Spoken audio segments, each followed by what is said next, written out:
Good afternoon, everyone. I'm assuming you all just heard the housekeeping notes. If not, I welcome you to the AACC for the month of October. We're very excited to have you here with us today. We have a very fantastic presentation and presenter with us. So speaking of our presenter, I'd like to introduce Natasha Hewlett. Natasha serves as the NCUA Credit Union Program Manager within the Office of Minority and Women Inclusion, the OMWI office. She has over 16 years of experience with the federal government and 12 of those years as a diversity, equity, and inclusion strategist and educator. Over the years, she has developed innovative and creative solutions to systematically shift the diversity paradigm across enterprises through educating and building partnerships. Now, Natasha uses her knowledge and her skills to enhance the credit union diversity self-assessment, also known as CUDSA, also to enhance the annual DEI summits and build partnership across the credit union industry. Natasha is a recipient of the Department of Justice Leadership Executive Certification, and she holds a degree in business management and marketing. And she also is the recipient of the Cornell University's Diversity and Inclusion Certification. So she is loaded with knowledge and skills.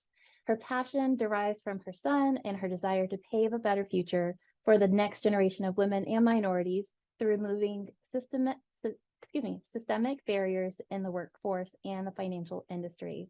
So without further ado, please help me welcome Natasha Hewlett.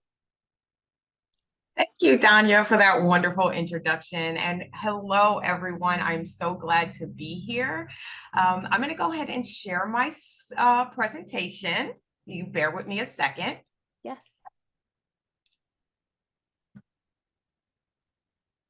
All right. And do you see the notes of the presentation mode just to... I can confirm the presentation mode. You are good to go. All right, wonderful. So as we all know, I do work for the federal government. And so before we get started, I have to provide the NCUA's disclaimer. So the views and opinions expressed are those of the presenter and do not reflect the official views nor should it be considered an endorsement by the Board of Directors, management, or staff of the National Credit Union Administration.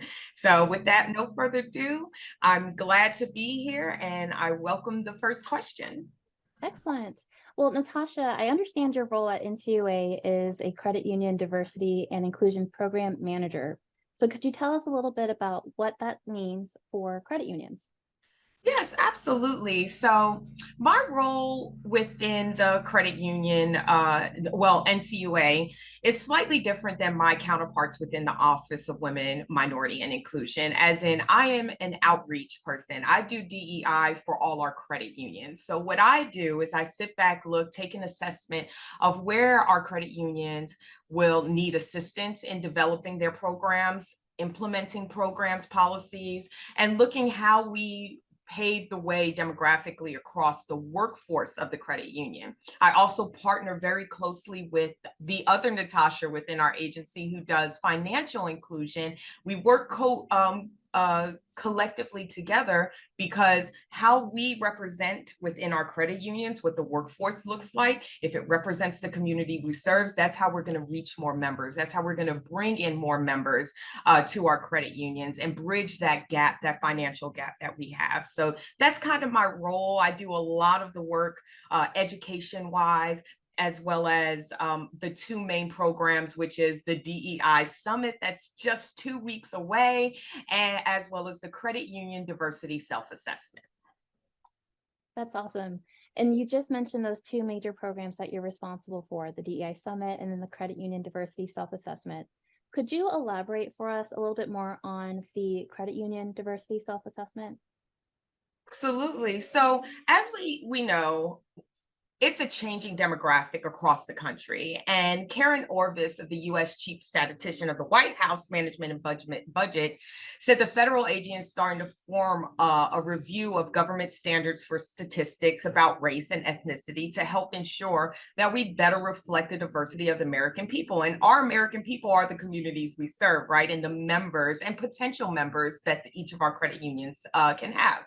So when we look at that, the credit union diversity self-assessment, what I do in my role is try to look across the common ground, focusing on diversity, getting differences in the door on your boards, on the teller line, management teams, membership, equity, examining processes, policies, and products to ensure that equitable treatment and to the identity and remove those barriers. Inclusion is creating an environment where differences are valued, all can contribute and feel like they belong, and members can see themselves in your credit union. And then the accessibility piece is the design, the construction, the development, and maintenance of facilities, information and communication, technology programs, and services so that all people, including people with disabilities, can fully and independently use them. So it's all about sustainability, right? Understanding your audience, which is our members and the communities we serve, knowing what makes competitors successful. So how did Apple dropped the banking system that they had and gained over 1 million members just like that. That is a competitor. So how in the credit union industry can reach that audience, that target audience that they have? And how do we stay social? How do we continue to engage with the community and the members that we currently have and potential members? It's being intentional about inclusion and what we do, and I myself is being intentional about the inclusion and what I provide and information that I provide, utilizing the credit union diversity self-assessment. So the credit union diversity self-assessment, and I apologize, it went too quick. It is actually governed by the Dodd-Frank Wall Street Reform Act. It is my requirement, NCUA's requirement, to assess and administer. So administer and assess the actual assessment tool, the self-assessment. However, it is 100% voluntary for the agencies, or the credit unions to participate. So why is the cut so important? It's imperative that the credit unions participate. It's imperative that they participate because the benefits that exist is when you complete the CUSA, it helps us identify how we can better help you organize and the community you serve. Return on assets significantly increases with high DEI practices, and this is shown in a lot of the Gartner statistics and Harvard statistics. Studies have shown financial institutions that have effective DEI practices outperformed those that have little to none. And then the net income increases when financial institutes have DEI goals, tracking, and high practices. So those are definitely some key and measurable benefits for credit unions in terms of submitting the assessment. But I know sometimes credit unions may be hesitant to do so. So could you share if submitting and participating in the self-assessment, if it would affect a credit union's examination or CAMEL score?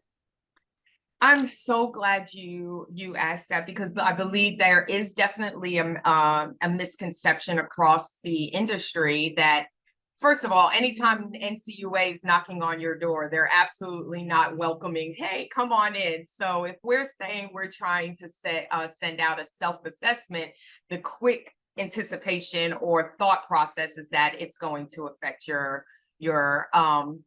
CAMEL scores, affect your I'm sorry why it went so quick.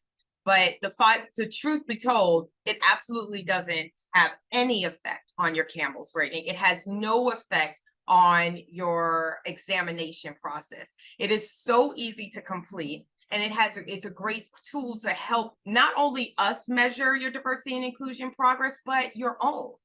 And again, it's 100% voluntary. So it's not mandatory, but we highly encourage every credit union to participate, because it definitely is.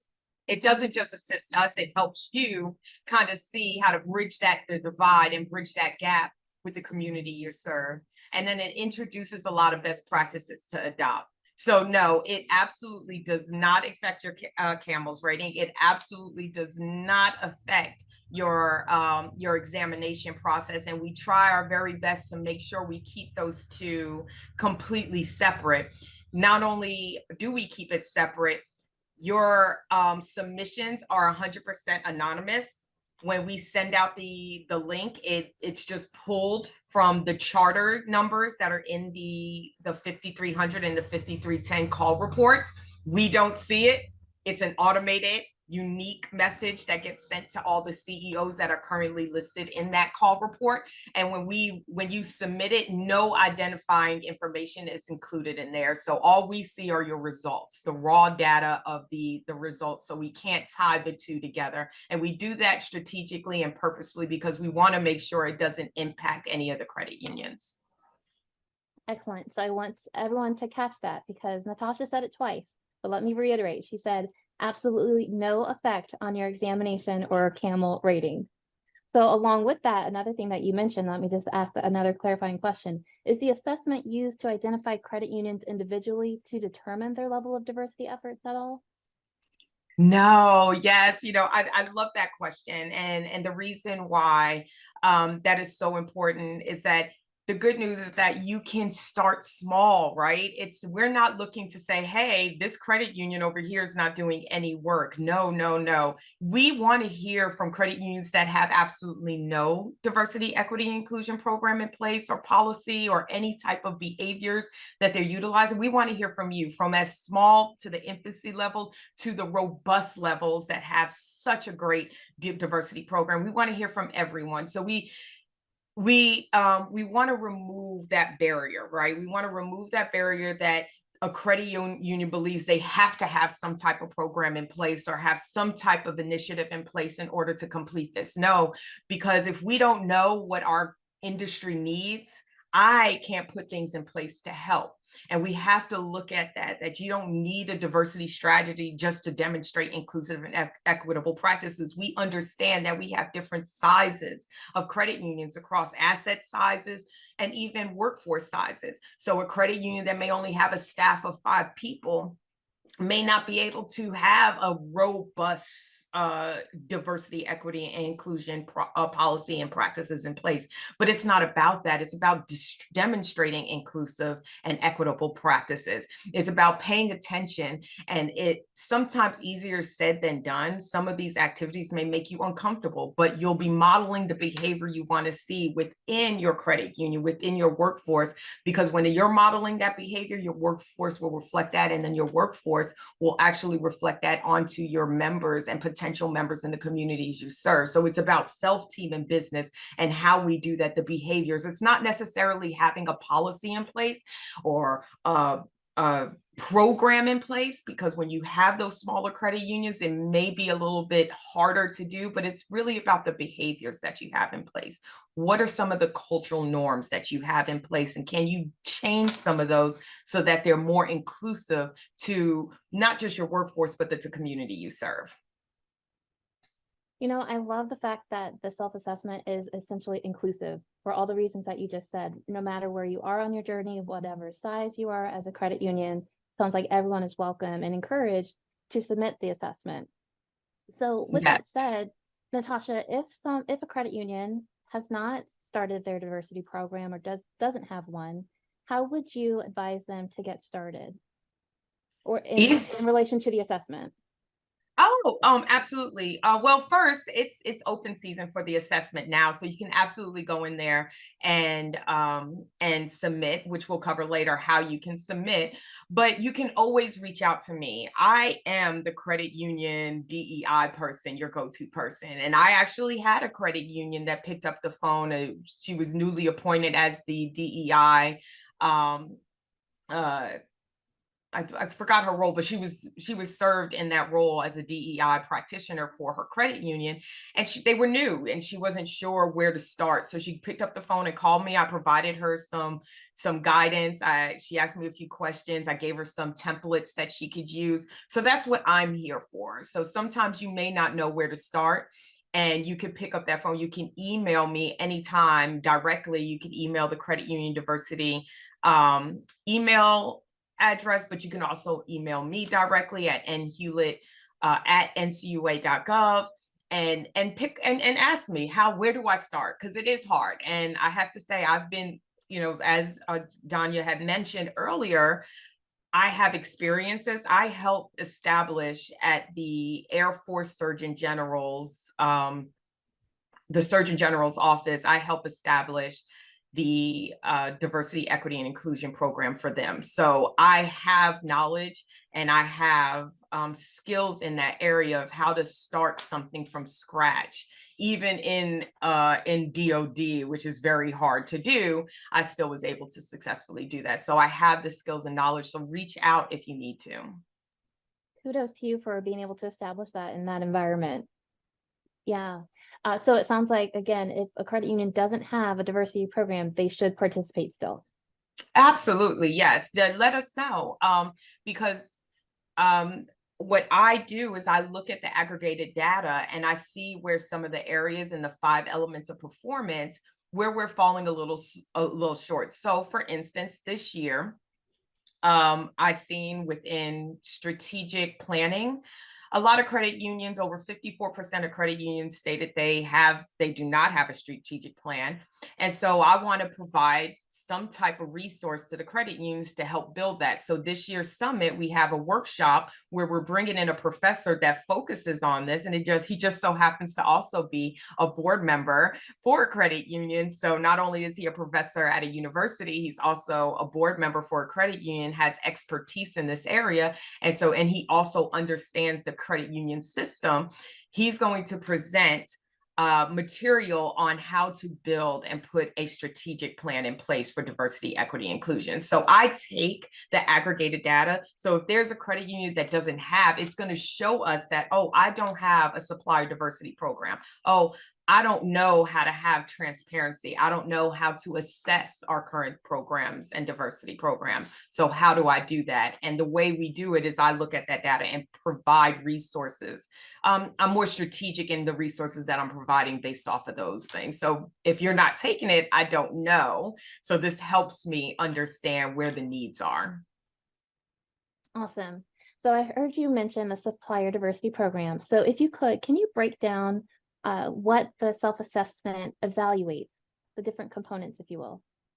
Oh, yes. So thank you for asking that question. So with the diversity self-assessment, we do have 5 standards that that the questions fall under. And these were derived from an interagency policy statement establishing the joint standards for assessing the diversity policies and practices. And when I say interagency, I'm talking about the other federal regulatory agents. So when we're talking about SEC, FDIC, CFPB, we all collectively, all the OMWI offices, as they may, got together and they came up with these 5 elements of performance. And they are organizational commitment to diversity and inclusion, workforce profile, employment practices, procurement and business practices, supplier diversity, practices to promote transparency, entities, self-assessment. So our credit union self-assessment. So what is organizational commitment? It's the development, written policy approved by senior leaders, providing training on diversity and inclusion, proactively considering diversity, inclusion, and then providing regular progress reports on efforts. The next element of performance is workforce profile. This is implementing policies and practices to ensure equal employment opportunities for employees and applicants, and then conducting outreach to women or other diverse applicant pools, and use analytical tools to track and measure diversity at all levels. Hold management accountable for efforts.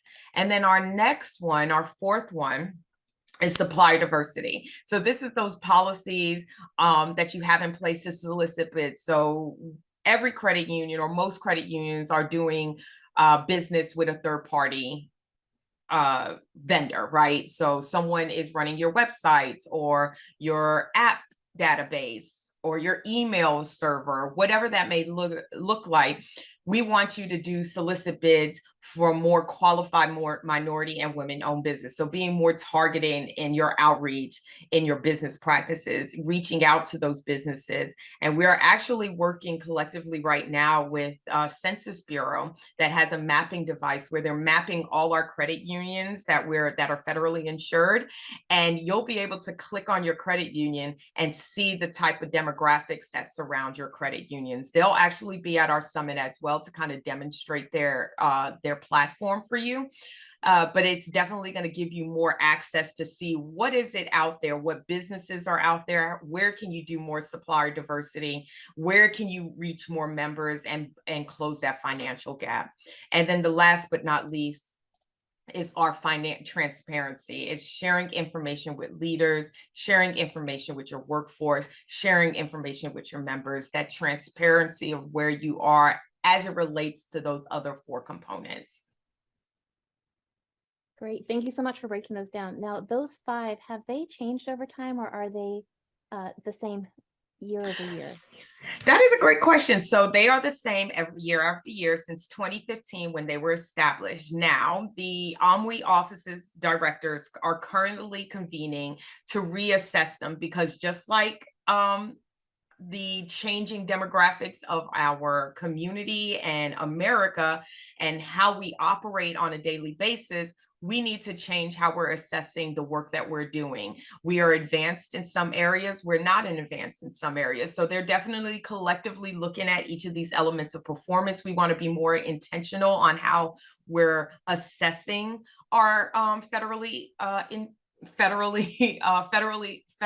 insured entities, and make sure that we're really, in my perspective, and what I've suggested is that we ask more intentional questions that are really assessing a credit union's actions and then providing an immediate report on like next steps. This is what you could do to improve that score. So really truly assessing that area. So yeah, they're currently in that discussion mode right now on how we're going to collectively change some of those and be more mindful and intentional in the question in those areas, in the 5 elements of performance. Nice. And it sounds like the way that you'll append the data and be able to provide that additional like overlay of demographic information to support supplier networking and, you know, that diversity. It's also a great way for those next steps for credit unions to have something that's actionable. Absolutely, absolutely. And that's what it's all about. It's enough about us just talking the talk. It's a time for us to walk the walk. And the only way we could do that is actually putting things in place that are actionable. I love it. Now let me pause for a second, because in the event that we have some extra time at the end, we welcome any questions from the audience, those who are with us today. So feel free to put them in the chat, but let's keep the conversation going. So Natasha, can you share how can credit unions participate in this fantastic self-assessment that you've been sharing so far? Yeah, thank you. So the way you can, we have 2 ways that we, and I'm not going to show that later. It's actually, this is going to go into some of the data points, but the way you can assess or complete the assessment, every CEO, as I mentioned before, every CEO will receive a specialized link. Now,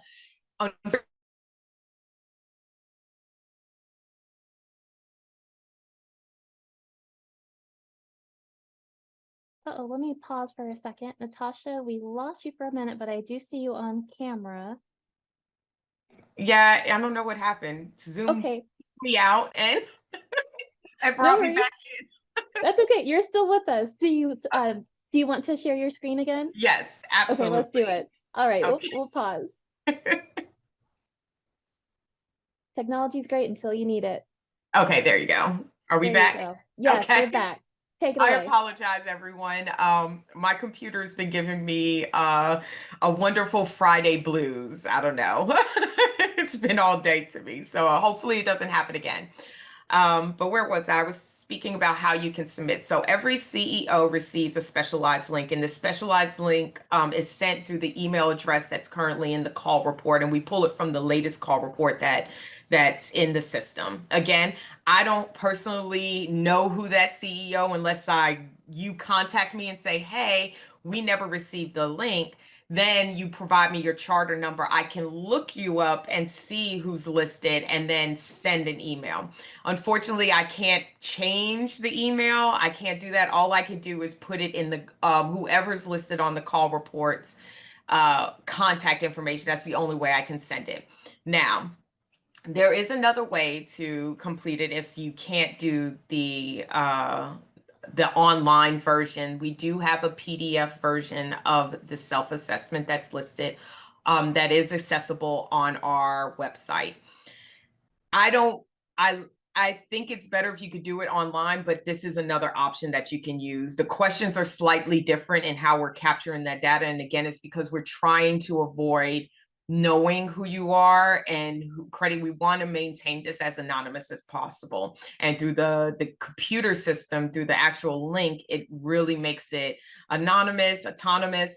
And in addition, it limits from duplication of submissions. So with that specialized link, only one self-assessment would be submitted for that credit union, not multiples.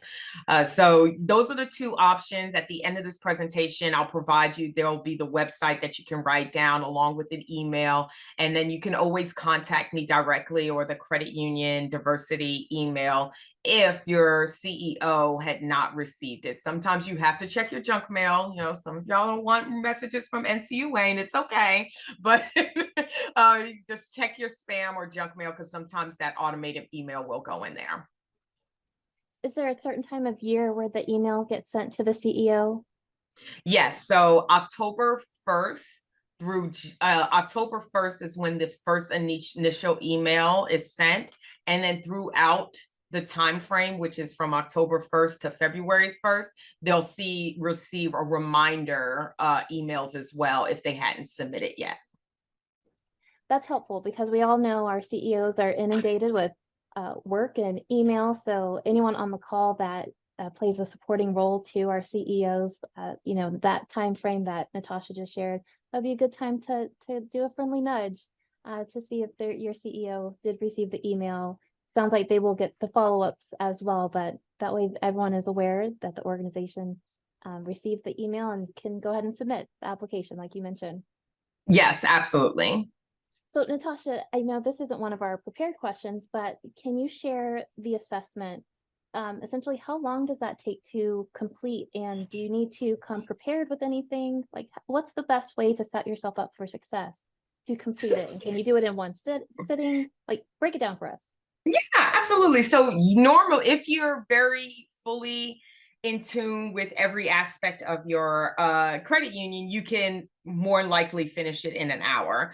But if not, I would highly recommend clicking on the link and then hitting print PDF version, because it gives you all the questions in because you could always save and come back. So that's the wonderful thing about this tool. You could click, save it, and come back to it later.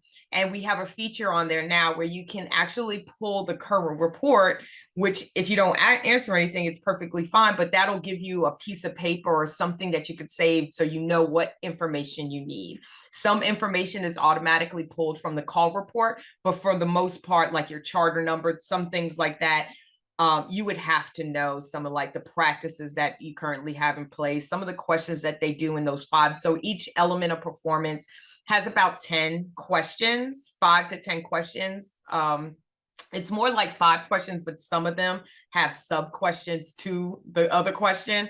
But if they're all yes and no, so as long as you know yes or no, we do that. The majority of the questions are all yes and no. And then we do encourage, if you want to share stories, we have open text to share any success stories that you have, because we love to include them in our summits, our annual summits.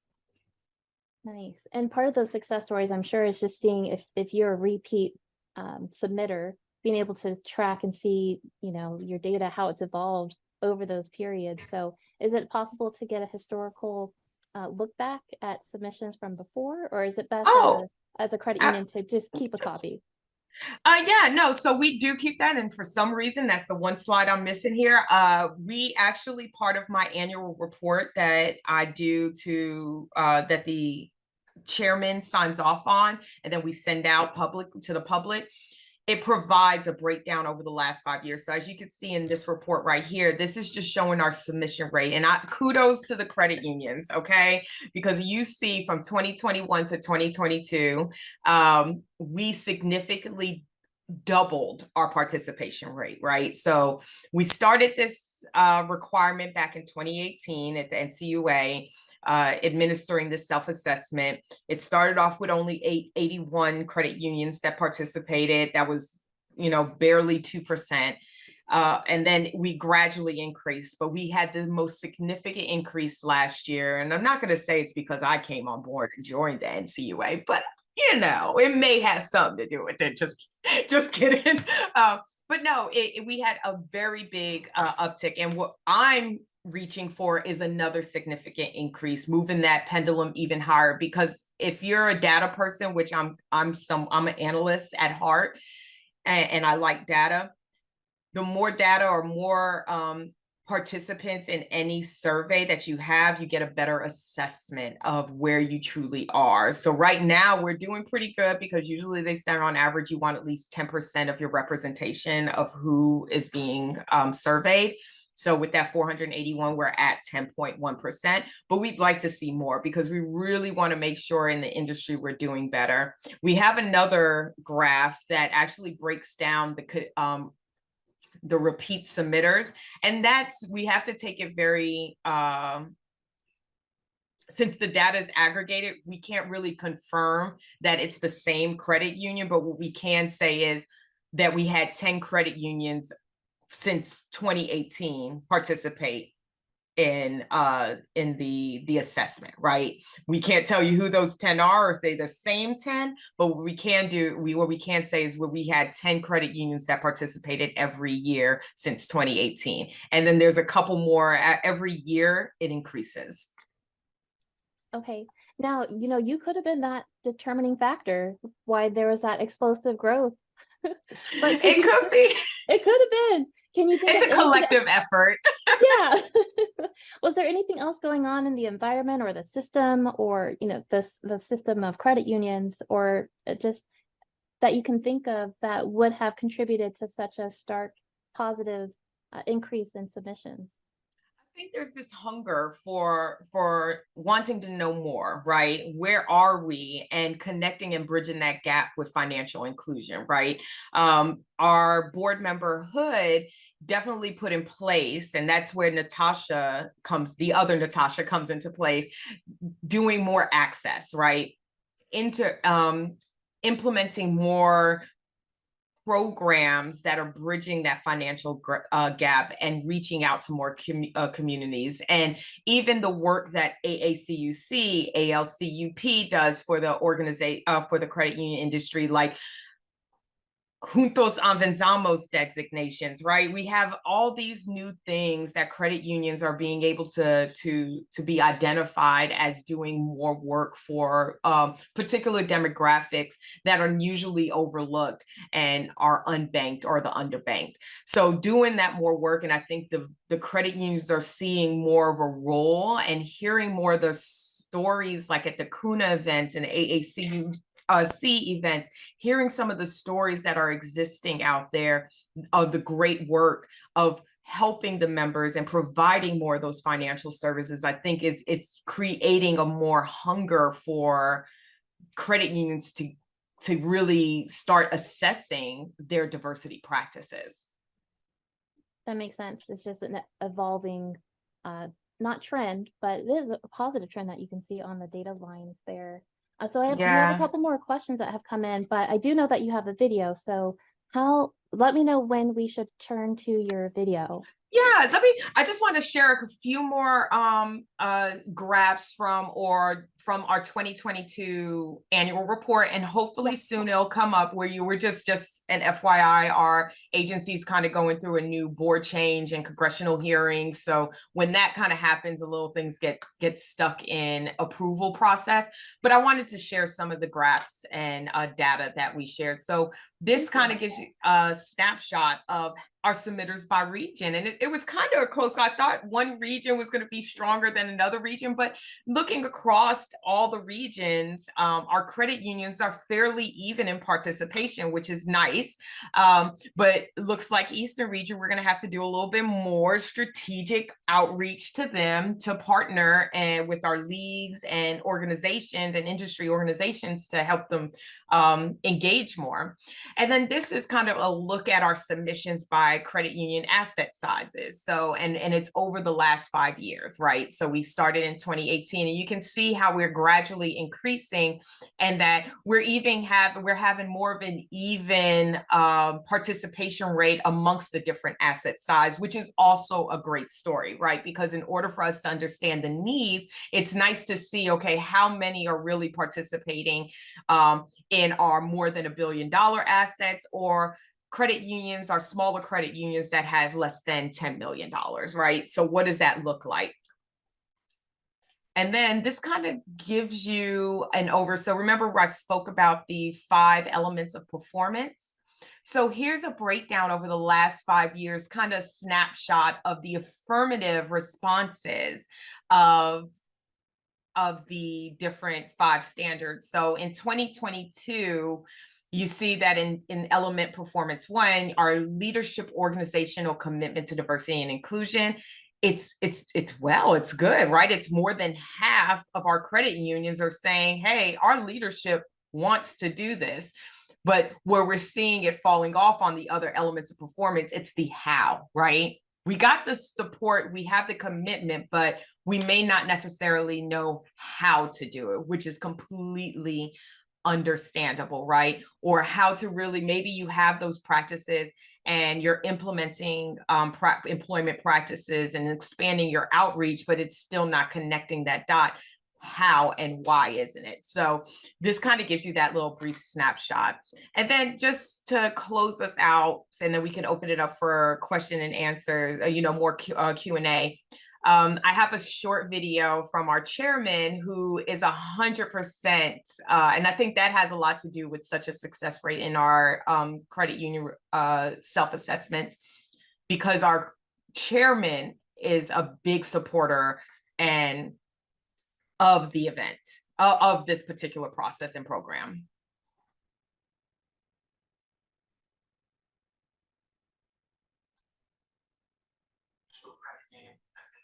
So Natasha, I'm going to pause you just for a second. He's a little faint with the audio. So can you ensure that you clicked on share your audio?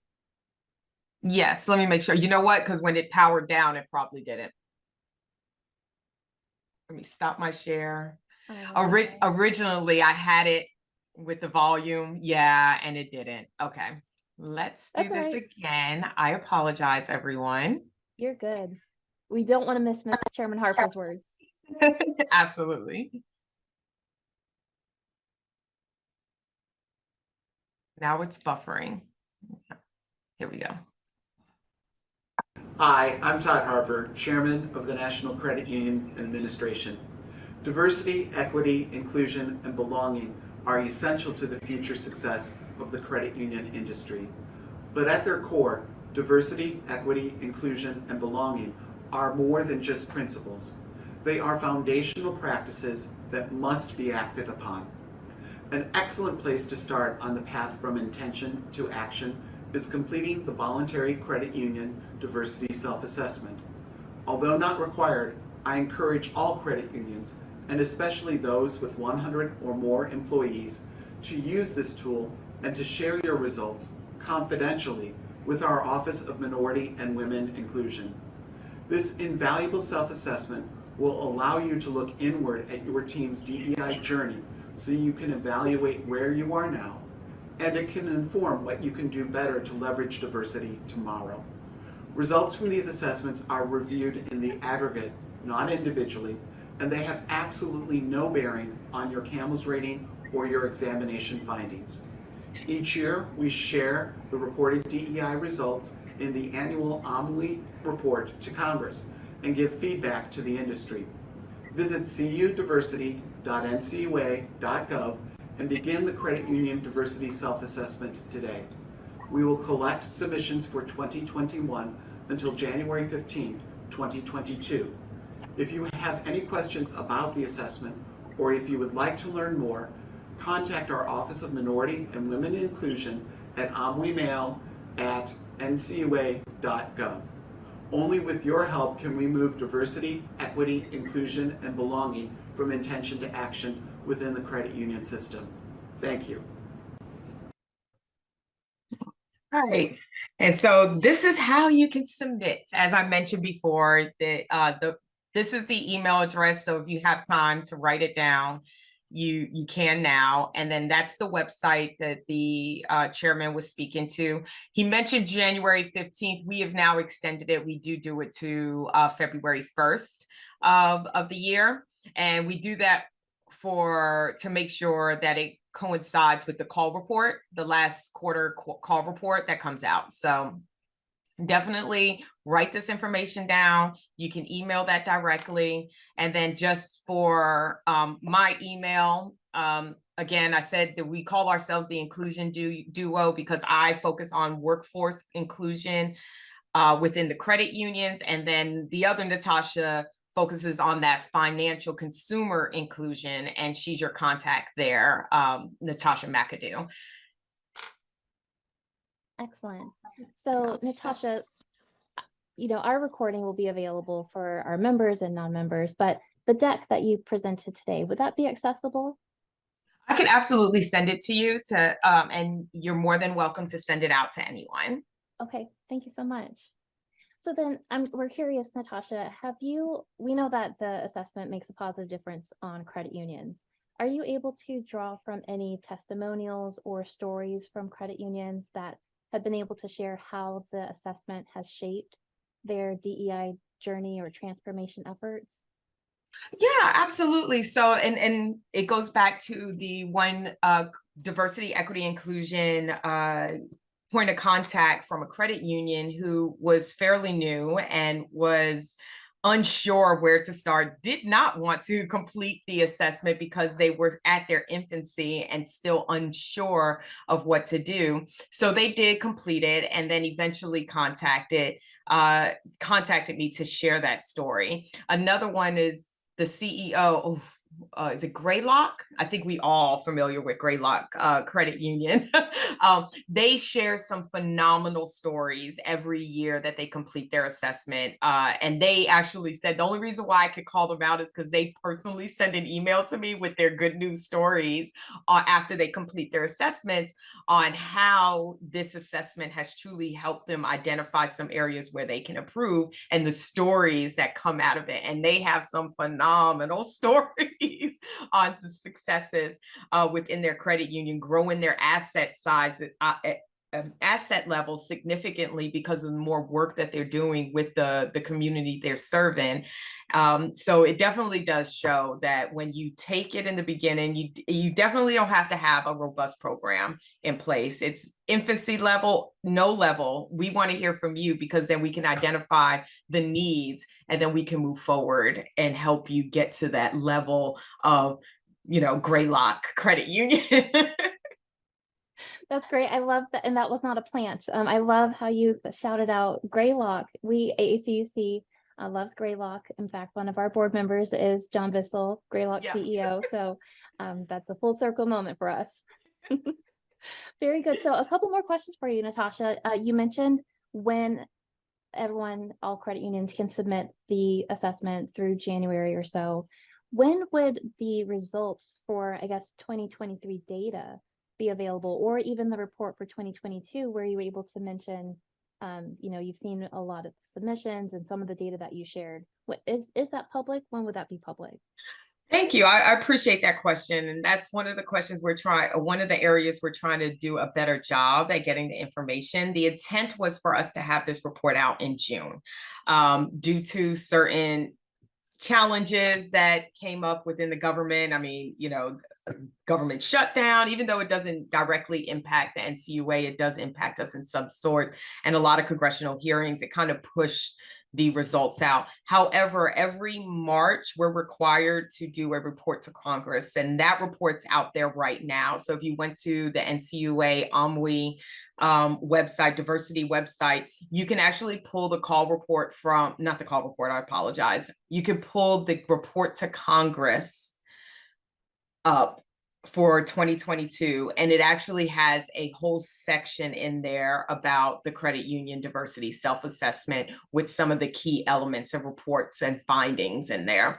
The full report that's completely focused on the CUTSA, we're hoping to have it out in the next few weeks. It's with the chairman's office. We're just waiting for signature right now. So excellent, excellent. So it'll be hot off the presses here soon, it sounds like. yes, it's hot off the press. Once we have it, it's ready. Yes. It has, and that's why I wanted to share some of the aggregated data from that 2022 report. So those are just a few of the reports, and in the future, our website's actually changing. I'm working very closely with our web team. They're going to start having our data reports on there that are more interactive and easy to see. So for those of us who don't want to read a 20-page report, just want to see the findings or some of the data out of it, you could just go to that web page and look at the beautiful data, and it's accessible. So it has it for individuals that may be colorblind, or so we're making sure that it's 508 compliant and everything, but it does have information. It'll have content, just easy to see, visualize instantly. Excellent. Yes. Yes, I think that helps everyone, right? The nerdy people like me who like to read the 20-some document, but also the graphically inclined to drill down to findings, the graphics that you talked about. So looking forward to those feature enhancements.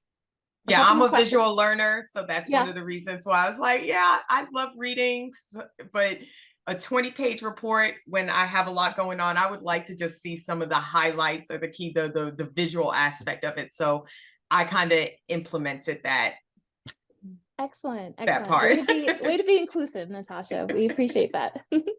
So a couple more questions for you. So given your background with diversity, equity, and inclusion, if you had a magic wand, even though we've seen such growth with submissions, what would be your dream state for the assessment? Do you have one, or what would you like to see overall, if we were to fast forward and have this conversation in 3, 5, 10 years? Oh, that's a great question, because I dream of it all the day. And I actually have a wish list, my proposal list to my boss. We'd already done half of it, and I'm still working on the other half of my proposals. But when I would see myself, where I would see the assessment in 3 years is that a credit union, first of all, we're truly assessing our actions, more of the behaviors, and not so much the policies and procedures. Yes, it's in place, but what is it doing in place, right? You may have a policy and procedure, but is it really effective in impacting your credit union? So I'd like to see more of that, like the behaviors around it and the outcomes of those behaviors.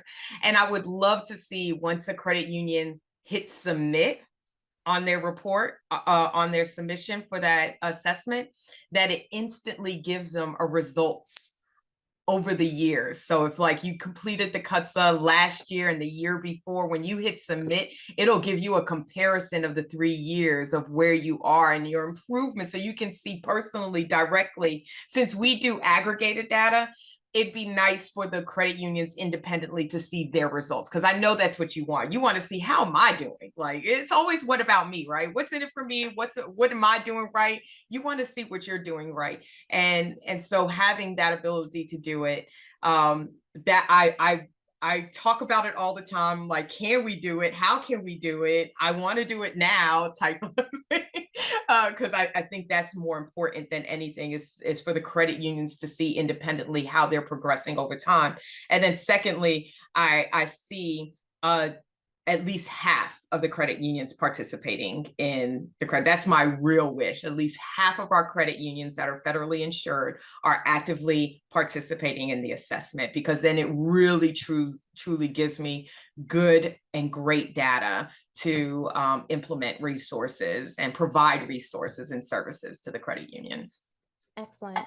Wow, I can see why that keeps you up at night, and the dreams that you have, and how you're able to go through your wish list so quickly so far. So that's great that there are other ways to enhance and really make the assessment impactful for our credit unions, it sounds like. Yes, absolutely. And I'm actually using the assessment with our DEI summit, right? So as I mentioned before, we have our summit in 2 weeks. We are oversold. The first time ever we were oversold a month before. We had a whole strategic marketing plan in place to help to try to get people and participant credit unions to register. And we found ourselves with redirecting our strategy because we had reached capacity over a month ago, and then we had to create a overflow space because that's how many we have. But I'm utilizing the assessment now, and eventually, as we move forward. Right now, we just have 4 workshops, but my future is the whole summit is based off of the results of the assessment, right? So I'm looking at where some of our gaps are, where some of our areas of improvement are showing, and being strategic and deliberate in providing resources specific to those areas. Wow, well, this sounds like a bang up year. Sorry, I heard myself twice. I don't know if that's me or not. Okay, here we go. Yeah. It's me. Okay. Yeah, so to have such explosive growth with the submissions and then explosive growth with attendance for your summit, it just sounds like maybe barriers are being broken down in terms of perception and credit unions recognizing how the NCUA is a partner in this effort of driving inclusion, driving accessibility. Would you agree? And again, what do you attribute all that to? I mean, this is a wonderful year for NCUA. Yeah, absolutely. It's definitely changing the perception of who NCUA is and what we represent. And it's when I first came on board, the first thing I said, I'm doing outreach at credit union. I think the first place I went was the AACUC. I had just joined NCUA, and within a week I was heading to the conference. So I decided, and I'm thankful for leadership supporting both financially and my vision of conducting more outreach and speaking to the credit union industry personally, because that's the only way we're going to change the perception of us. And the first thing I always say, first, I'll never forget my first time attending, and I had my booth up, and a credit union CEO see me and was like, "NCU, why are you here? Why are you here?" And completely understand. And I said, "I'm here to sign you up for your examination," jokingly, just to bring them in. But what I informed the CEOs and board members and the credit union industry is that we're here because we want to help expand and take over the financial world. And the only way we can do that is by partnering together. We're not here to shut you down. We're here to find out where you need help and how we can bridge that gap, how we can close down. So giving them a better understanding on why we're here and how we're here to help you. And then internally to the NCUA, I reached out to all our resource offices, OCFP, Cure, Access, and said, hey, we need to be more collective and collaborative because we're kind of doing the same work, and we need to partner more with the credit union leads. We need to partner more with our nonprofit organizations that support the credit unions and do more work and get them to understand. And I think now it's almost a welcoming. We're getting asked to speak at events now. Opposed to before, like, oh, let's ask NCUA if they could send a speaker, and that's what we want.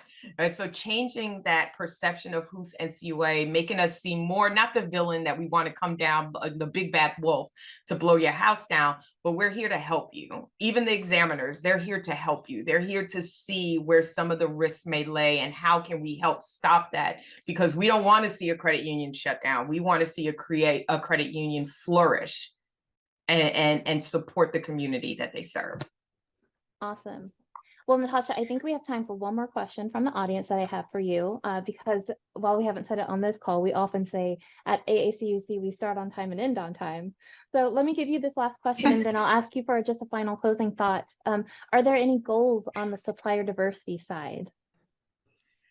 Yes, there's actually on my wish list. One of my wish lists is to, and I kind of touched on it a little bit with the Census Bureau, working and partnering with the Census Bureau on their tool, but looking across industry or across, I would like to do this, not necessarily no, because, have to tread a very tight rope when it comes to a government entity making recommendations for business, with any vendor. But what I would like to see is that we have, where we're identifying or showing different companies that are minority and women owned, veteran owned, that's out there within the communities that the credit unions reside in. And so that you can be more strategic in looking for, when you're looking for a particular vendor to come clean your offices, right? Maybe you need someone to come clean all your branches. So I need to find service to do it. Right now, with Census Bureau, you can actually drop a pin, find your credit union on the map, and then look at all the businesses that surround it. Look at the demographics that surround it. So we're partnering with the Census Bureau. And guess what? It's a free tool, everyone. Yeah, I'm always about free. So it's free to you, free to anyone in the private sector to utilize this function with no cost to anyone. So you would be able to find your credit union and look, and hopefully they'll be able to give you more insight to some of the women and minority owned organizations. We also have a webinar out there right now. It's an older webinar. We're going to do a refresh on it here soon and provide more in-depth on how those what you can do within your credit union to be more strategic in supplier diversity, because that is an area, as you've seen in the report, it's a weak area within the credit union industry. So we want to get that where we're doing more partnering with those minority and women-owned businesses. Excellent. Well, it sounds like even better days are ahead. So Natasha, if you will, give us your 60-second closing thought. Do you have an ask of those who are on the call listening in? Is there a final, do you implore them to be anything? What would you like to leave our listeners with? Well, thank you. I'd like to say, first of all, kudos to each and every one of you, because the fact that you're on this call says that you want to be here and you want to make a difference. And so I applaud everyone here that's trying to make a difference. The reason why I do the work I do is, like I said, like was mentioned earlier, I want to pave a better future for my son. I want to remove all those barriers, from financial barriers to employment barriers to educational barriers that currently exist. I'm doing the work I do to do exactly that. And so each and every one of you that are on this call, you're doing the same thing. And I appreciate you for doing that. And then I want you to take what you heard today and run back to your CEO or your board members or your HR, your DEI practitioner, and say, hey, we need to do this. We need to complete this. Let's get on it. Let's start. Let's reach out to Natasha. She can help us. She can answer any questions that we have. NCUA is here to help us bridge that gap, to close those, to remove those barriers that are completing those, because, the wealth, power is in wealth, right? Where's wealth in? Our banking, our financial industry. And we want them to look to the credit unions for those financial resources. We want them to come to us. And the way we do that is by building a stronger, diverse credit union. Diverse and inclusive credit union. There you go. That is a mic drop moment if I've ever heard one. Well, you are, Natasha, you are paving the way for your son. You and Chairman Hood, the Honorable Chairman Harper, Honorable Rodney Hood, Miguel Poblanco, all of your team at OMWE and NCUA. Thank you for what you're doing. Continue to do well. We wish you the best with the DEI Summit. And thank you just so much for sharing your insights and the data with us. And we're looking forward to that next batch of data that we can, put our hands on to advance our organization. Thank you. And thank you and thank you so much. I see Grace is there. Thank you, Grace, for reaching out. Thank you, Danya, for having me here. And thank you, everyone, for listening to me talk for an hour. I hope you enjoyed yourself. And put on your calendars, June, July timeframe. We're moving our summit next year from June to July timeframe, and we're moving it away from DC. Oh. Yeah. All right. So we're taking this on the road. I got it Very good. approved. Very good. Well, we can't wait to see you for those that are going in November and then next year, of course. So on Yeah. behalf of our AACUC Board of Directors, our leadership team, and our staff, we just thank you for your time today, Natasha, and thank you to everyone else who joined us today who like to carve out that special hour, the third Friday of the month. So don't forget, next month, our Commitment to Change call will be on November 17th, again at 1 p.m. Eastern. So with that, you are all dismissed. Natasha, if you'd like to stay on the line, as well as our AACUC team members. Everyone else, have a fantastic weekend.